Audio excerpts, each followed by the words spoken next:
previous class we have discussed the histology of small intestine. Now this portion, large intestine, histologically the layers are similar. There are few differences.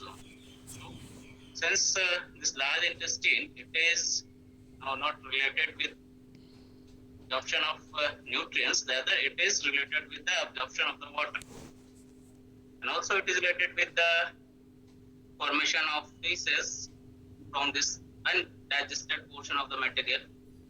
And since after the absorption of the water and this undigested portion, which is from which the nutrients has already been absorbed, the portion becomes a semi-solid mass, and this semi-solid portion, it causes friction. So to overcome that, the mucus is secreted in this lower portion, and that acts as a lubricant. So in this portion, the differences or the modifications are that it has no plica circularis, the circular cord that was visible in case of small intestine, that is not visible here, and neither is the villi. But still, the microvilli are there, though the number has lessened, and even they are sparse in number as well as their height has also decreased. So microvilli is there, that shows it is an absorptive surface, but there is no plica circularis, no villi.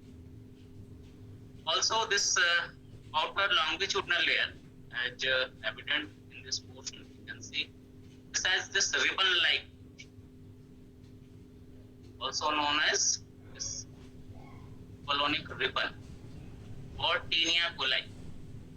So this outer longitudinal layer of muscle, this external layer, it is now consolidated into three portions, three divisible, three distinctive portions, and they are known as tinea coli.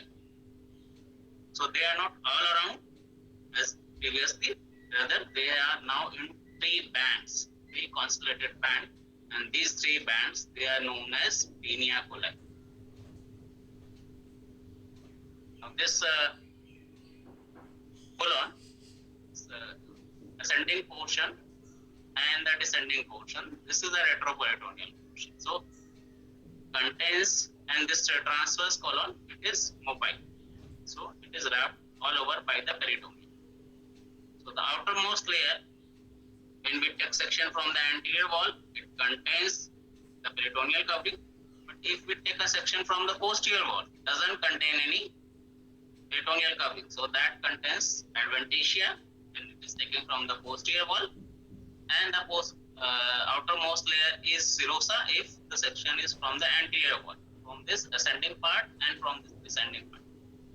But in case of transverse mesocolon, it is throughout serosa, that is the intraperitoneal organ.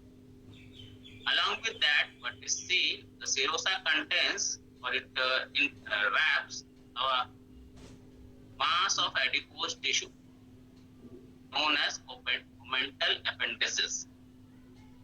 So this omental appendages, this is the wrapping of the adipose tissue by the serosa. These are the modifications that are visible. Lining is similar. So we, as we divide this into four parts: mucosa, submucosa, musculus externa, and serosa. So the changes that has occurred in this innermost lining, mucosal lining, is that there is no villi, there is no plica circularis. Rather, the lining epithelium is again this columnar epithelium, which is an absorptive epithelium,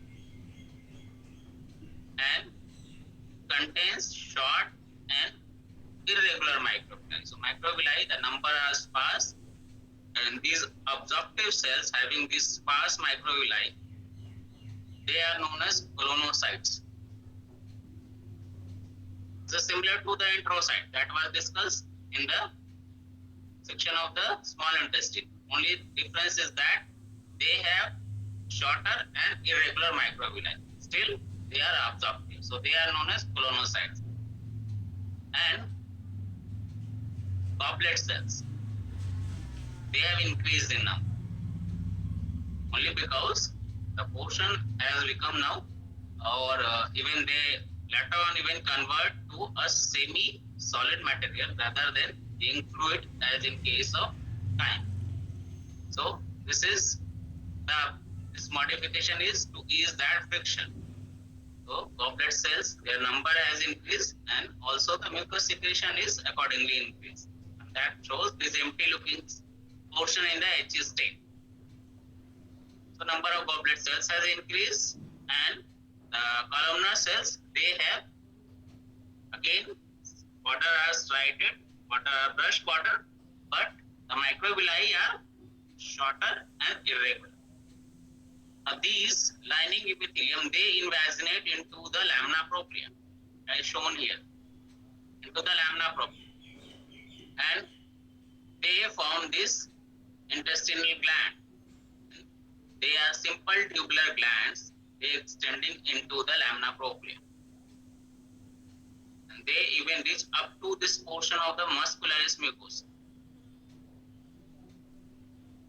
And also this portion being rich in vascularity, also it is having this mucosa associated lymphoid tissue. So it has this mucosa associated lymphoid tissue evident here. This is a nodular aggregation and even some diffuse portion is also there of lymphocyte. So both aggregation as well as the diffuse infiltration of the mucosa is seen by the mucosa associated lymphoid tissue. Now beneath that is the submucosa, which is a well vascularized portion, vascularity, and the musculus externa, as we have discussed, it has this inner circular and outer longitudinal layer, but the outer longitudinal layer is not throughout, rather it is consolidated into 3 bands. These 3 bands, they are known as tinea coli. See here, one band is there of tinea coli. So inner circular layer is there, but outer longitudinal layer has transformed into 3 separate bands as tinea coli.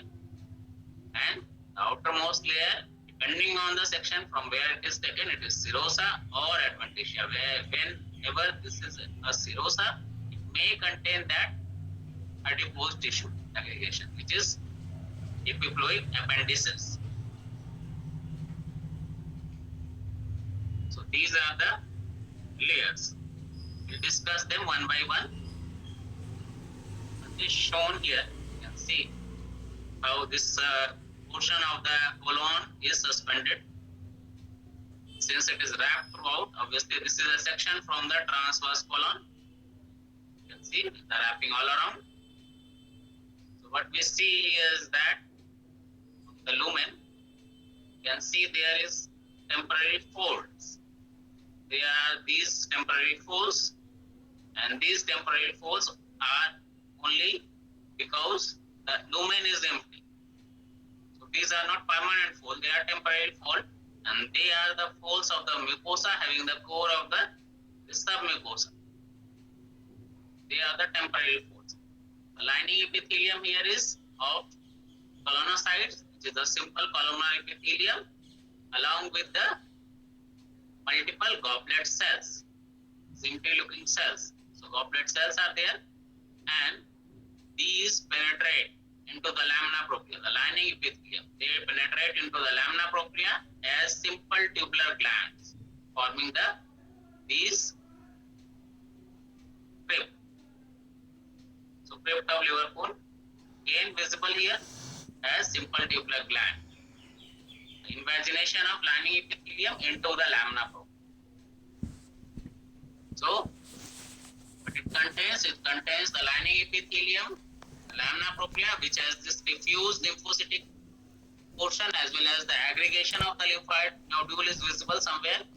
So these are here in the lamina propria or into the submucosa, the lymphoid nodule, but diffuse infiltration is seen everywhere, into the lamina propria or into the submucosa. We can see these blue dots. These are the lymphocytes showing the diffuse infiltration. And beneath the lamina propria is the thin layer of muscularis mucosa. Muscularis mucosa. Just outside this muscularis mucosa, or just beneath that, is the submucosa having the vascularity and this loose connective tissue pattern. And just beneath the submucosa, you can see the muscularis externa, where this inner circular layer is visible.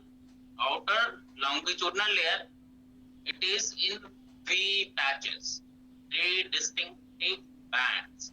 And these three distinctive bands, they are known as tinea coli. So they are three here.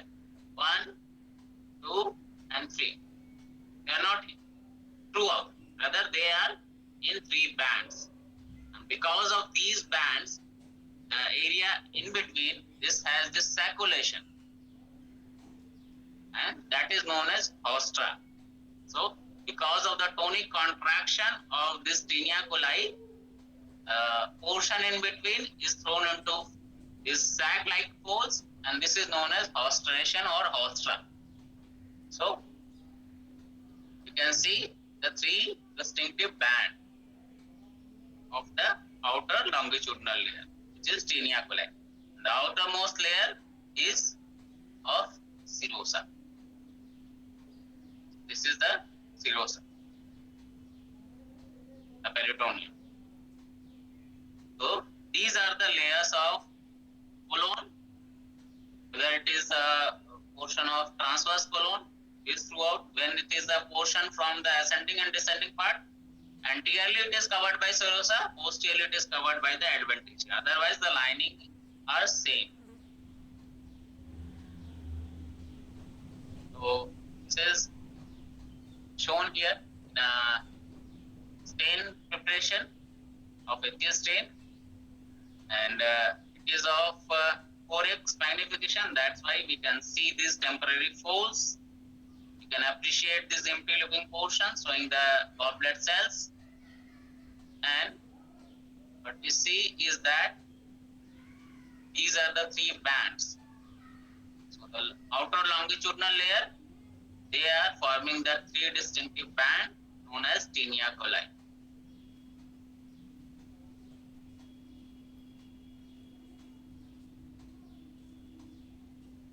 If we see the mucosa only, what we see here is that the lining epithelium, we can appreciate here, which is the colonocytes. They have these simple columnar epithelium, and also there are plenty of goblet cells, and the number of goblet cells, they increases as we proceed distally. So from the portion of the cecum, the goblets are lesser, and they are increasing when we proceed from the ascending to transverse to descending colon and to sigmoid colon. So in the portion of the sigmoid colon, the number of goblet cells, they are the most in number. They are increase in number than that of the cecum. So you can see the colonocytes, which is the simple columnar epithelium interspaced by the goblet cells, and how this mucosa, this is invaginating the lamina propria as simple tubular glands, forming the crypts of Liverpool or the intestinal glands, which is a simple tubular gland. And the lamina propria, here you can see the diffuse infiltration of the lymphocyte, shown as these two dots, small dots, and even what we can see here is that their aggregation also. So we can see the nodular aggregation as lymphoid nodule into the lamina propria or even into the submucosa.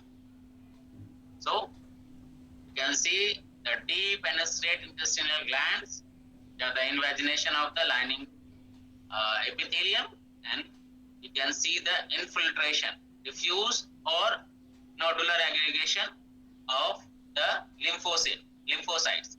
And why the lymphocytes are so in number, so increase in number? Only because after the passage of the food up to the large intestine, the number of pathogen in them has increased exponentially.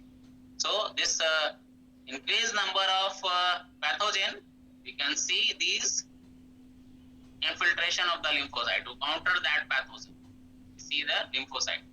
So they may be in diffuse infiltration or they may be in aggregation as lymphoid nodule. And also what we can see is that they have these brush bottom. So they have these microvilli, though lesser in number, but they have this absorptive modification.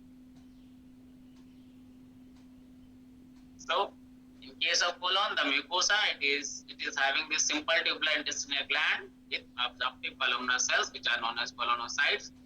The number of goblet cells, you can see they are increased in number, and the increase is from cecum to the sigmoid colon. The number has increased. Cecum has the least number, and the sigmoid colon, it has the most number of the goblet cells. So they are gradually increasing as this undigested matter is being the water is being absorbed from the undigested matter and is being converted into feces. So now the submucosa, it is highly vascular. Again, it has this lymphocytic infiltration, and the outermost layer of muscularis externa, here the inner circular layer is throughout, but the outer longitudinal layer is in 3 bands of these tinea coli. Also what we see is these temporary folds. So what happens when we move from this portion of the sigmoid colon to rectum? So from this portion of the sigmoid colon to rectum, there is gradual change. So at colorectal junction, the mesentery, it ends. The tinea coli, which was in 3 different bands, 3 consolidation of the outer longitudinal layer, they now widen. And they widen to form a proper outer longitudinal muscle coat, similar to what was seen elsewhere in the gastrointestinal tract. So the tinea coli is no longer as 3 bands, rather it widens to form a proper outer longitudinal muscle layer. Also, since the tinea coli are not visible, they are transformed into this outer longitudinal coat. So these haustration are also not visible. So haustration is also absent when we transit from the sigmoid colon to rectum. There is no haustration. Circulations are absent.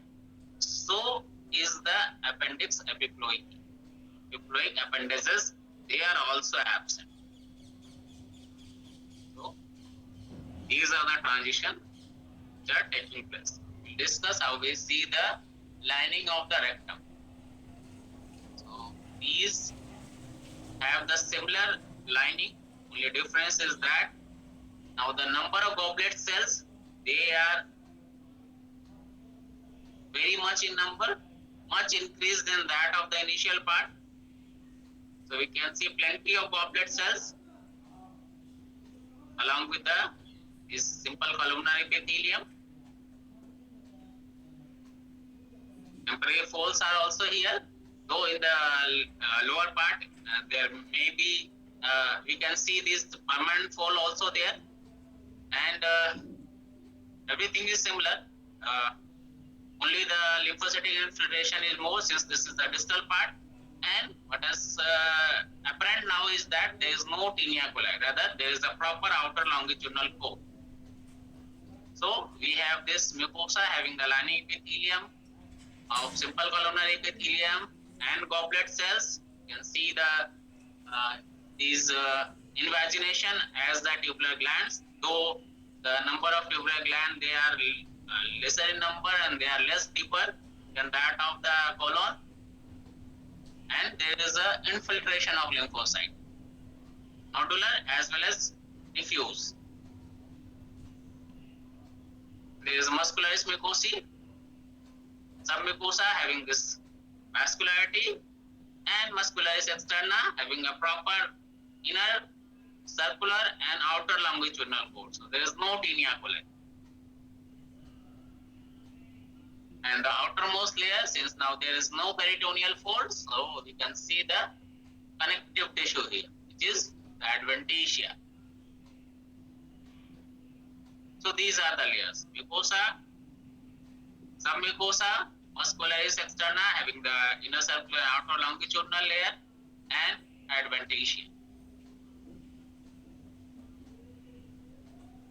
What happens when we move from here to the even lower portion, which is the anorectal junction?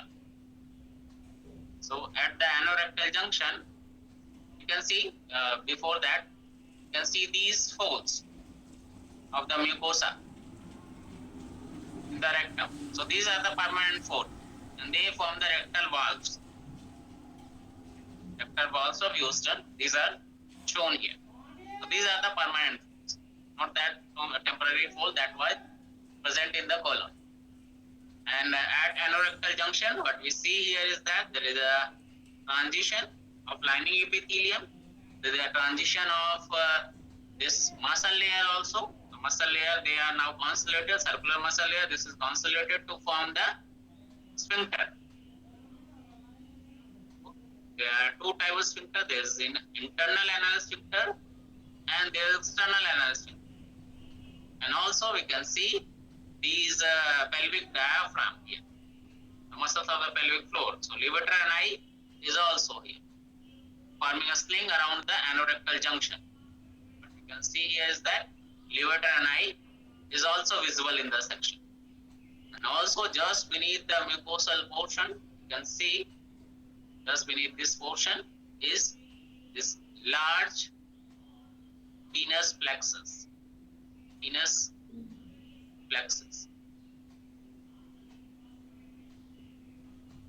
So what we see in the histological section is that transition from this anorectal junction is that the lining epithelium in the portion of the rectum is similar that of the colon. It has this colonocyte, the simple columnar epithelium, interspaced by the goblet cells. But just at the junction, the lining changes. The lining, the anal canal is the lining similar to the exterior, so it is becoming the stratified squamous non-keratinized initially, and in the terminal portion, even the keratin is there. So initially, it is a stratified squamous non-keratinized epithelium. Just before the anal wall, it is a stratified squamous keratinized epithelium. So this anorectal junction is again a squamo-columnar junction, since the lining on this anal side is stratified squamous, and on this rectal side is a simple columnar epithelium. So it is this anorectal junction is a squamo-columnar junction, similar to that which was shown in the gastroesophageal junction, if you remember. So this is again a squamo-columnar junction. Again, what is visible just beneath is that there is no invagination of the lining epithelium. So there is no intestinal gland in case of this portion of the anus. So at anorectal junction, these intestinal glands, they are completely lost.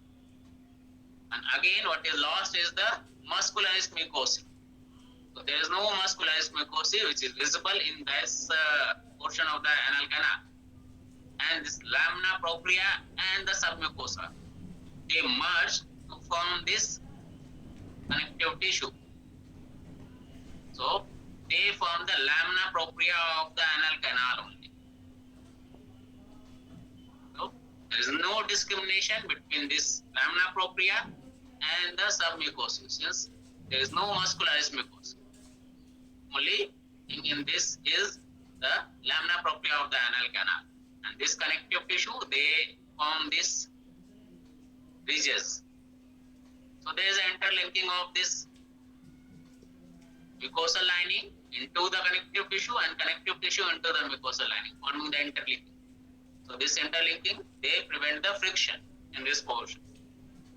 And also what is visible is these venous plexus just beneath the lining epithelium into the connective tissue, into the lamina propria. So these are the large venous plexus. When they are engorged and when they are tortuous, when they are varicose, they are known as hemorrhoids. So that's why they are also known as internal hemorrhoidal plexus. Since this is internal, there is also external one. So these are the venous plexus. Also, what is visible is that it also has this lymphocytic infiltration, diffuse as well as nodular.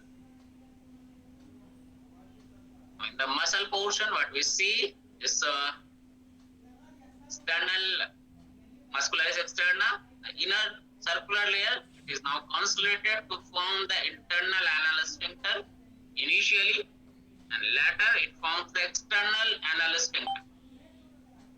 The only difference is that the internal anal sphincter is, as shown, it is smooth muscle. In case of external anal sphincter, it is a skeletal muscle.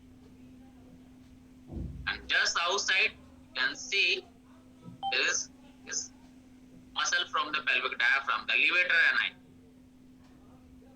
It is also visible in relation to the external anal sphincter. And the outermost lining obviously is the adventitia, the connective tissue. So that is the changes that are taking place at the anorectal junction. The lining epithelium has changed from the simple columnate to the stratified squamous. Unkeratinized epithelium initially, keratinized later on. Then there is no intestinal gland, neither is any muscularis mucosa. So that's why the connective tissue in between them is the lamina propria and submucosa. They are merged to form this lamina propria of the anal canal. And the muscle layer, it is transformed into sphincter. The circular muscle layer, it is transformed into these sphincter, internal anal sphincter and external anal sphincter. So you can see this is the view. You can see the longitudinal section again exhibiting the anorectal junction. So initially you can see the glands here, the lining epithelium here, but here is the transition which is taking place. You can see the invagination of the glands here, but there is no invagination here. And the lining epithelium, it is a simple columnar. From simple columnar, it is now a stratified squamous non-keratinized epithelium. Also, what is visible here is the connective tissue now becomes the lamina propria of the anal canal, and the muscle layer, it is transformed into sphincter. So it is internal anal sphincter here shown, and the external anal sphincter here in the outermost, in the just outer to this external anal sphincter, we can see the levator ani. If we just focus on this portion, we can see the squamocolumnar junction here. So it was columnar, simple columnar on this rectal side, and it is now simple squamous, stratified squamous on this anal side. So we can see the squamocolumnar junction, and just beneath the lining epithelium on this anal side, we can see the venous plexus. So large venous plexus, when they are engorged, when they are tortuous, they are then they are known as hemorrhoids.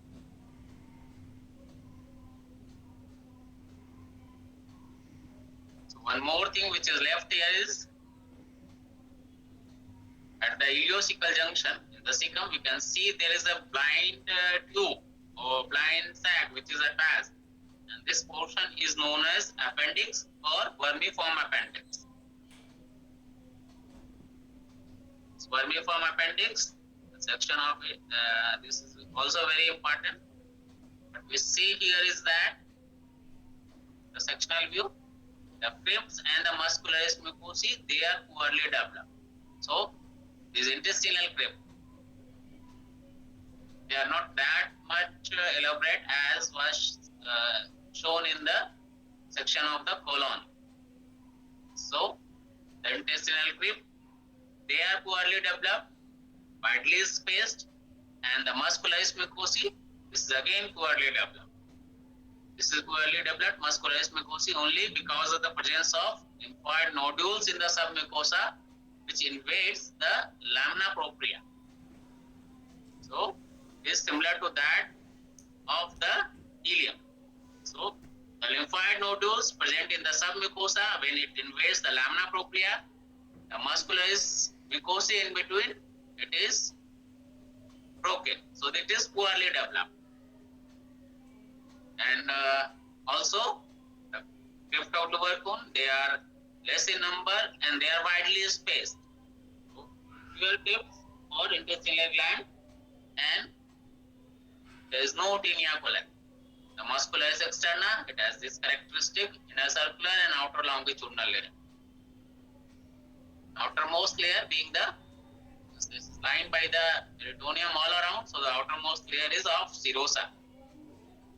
What we see here is the lining here is of simple columnar epithelium, lesser number of goblet cells, and the crypt or the invagination of these lining epithelium into the lamina propria, it is lesser and it is widely spaced. So the crypt of Lubercune or the intestinal gland, they are less developed. Lamina propria, it has this diffuse infiltration as well as the nodular infiltration. It's nodular infiltration in the submucosa that invades the lamina propria. That's why the muscularis mucosa, it is poorly developed, it is broken. And this submucosa with this lymphoid nodule, it also contains the vascularity and the connective tissue. And the muscle layer, this muscularis externa, it contains the typical inner circular and outer longitudinal layer. The outermost layer is of peritoneum, which is serosa. And again, in the diagrammatic view, you can see how these crypt of Lubercune, they are fewer in number and they are widely spaced.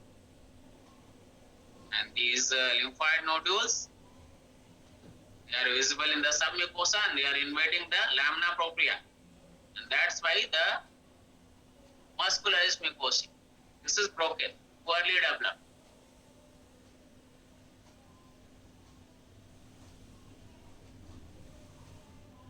So, and this submucosa is having the infiltration of the lymphocyte, nodular as well as non-nodular, diffuse form. And there is no tinea coli. You can see a proper inner circular and outer longitudinal layer. The outermost layer is this serosa. So that's how this appendix is visible in a sectional view. There are some applied aspects related to this portion. First is hemorrhoid. Now we know this venous plexus that was just beneath the lining epithelium or lying in the lamina propria has this venous plexus, and when these venous plexus they become tortuous, they form these engorged portion, so they forms the hemorrhoids. So these venous plexus, when they are engorged and dilated, they form the hemorrhoids. So they are external and internal depending on where the venous plexus is. That will be discussed in the later classes. Second is known as diverticulosis. So diverticulosis is that this lining epithelium, when it forms a diverticulum, when it invaginates into the lamina propria and it forms a diverticulum, and it is then filled with the fecal matter that leads to gastrointestinal symptoms, that is known as diverticulosis. So diverticulosis is that as a diverticulum that is being formed by the lining portion into the inner tissue. Then is the colorectal carcinoma. Colorectal carcinoma, as the name suggests, it is the carcinoma present in the colorectal region, and this This also present with the GI symptoms, especially the those related with the constipation. So this is the colorectal carcinoma related in this carcinomatous changes in the lining epithelium of the colon or the rectal region. And last is the appendicitis. As the name suggests, it is the inflammation of the appendix. And since appendix, as was shown, it is a blind sac-like portion, so there is a stagnancy of feces in that, and because of that, if that portion get strangulated somehow, or this passes, the neck of that is being blocked by that, so that leads to inflammation of the appendix, and that is known as appendicitis. These are the 4 applied aspects: hemorrhoids, which is related with the terminal portion, anal canal and the rectum, and diverticulosis and colorectal carcinoma, that is related to the colon. And appendicitis is the inflammation of the appendix. That is the end of this GIT tube. The upcoming classes we will discuss the glands associated or organ associated with the GIT. That's all about the GIT tube, the histology of this gastrointestinal tube.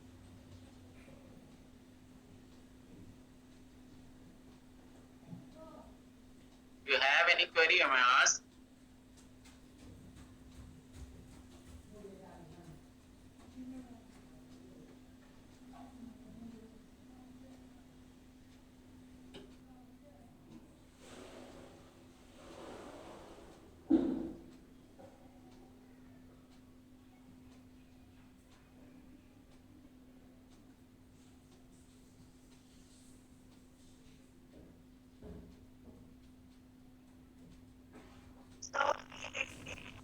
Yes. From 39. So please explain ostration. What? The ostration is A bit louder. the ostration. Properly. Ostration, sir. Ostrations. Ostration. Ostrations.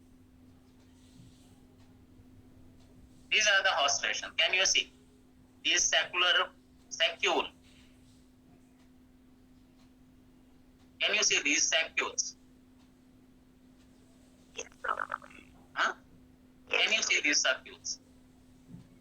So these sacules, they are formed only because this tinea coli, which is a longitudinal band, when it is in tonic contraction, they form these saculations, and they are known as ostrations. So these are the ostra. When they are absent, as in case of this portion of the rectum, there is no ostrations. These are the ostrations.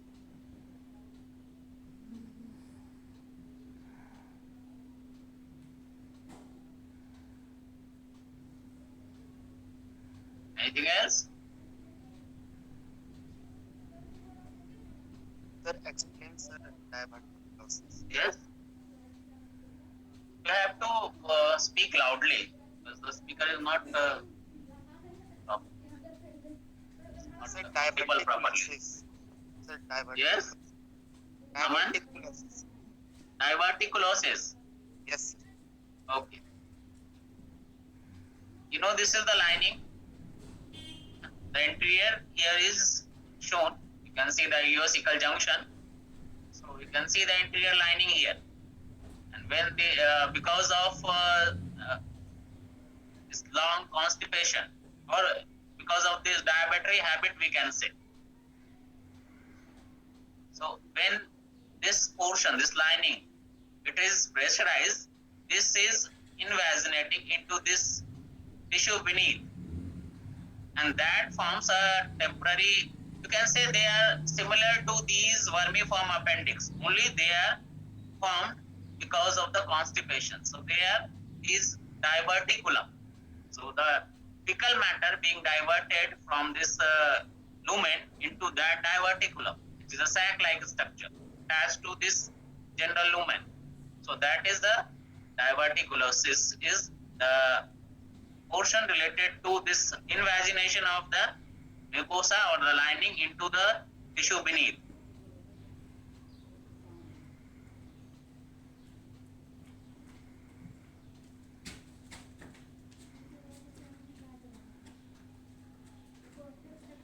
Is it clear? Yes.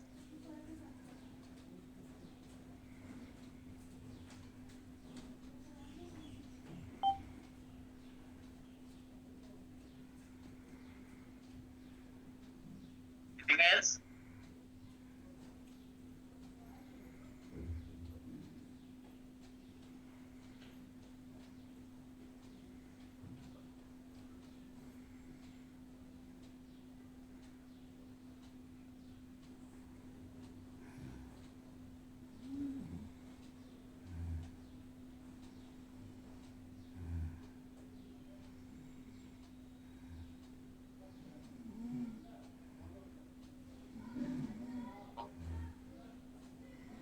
So we're in this class now.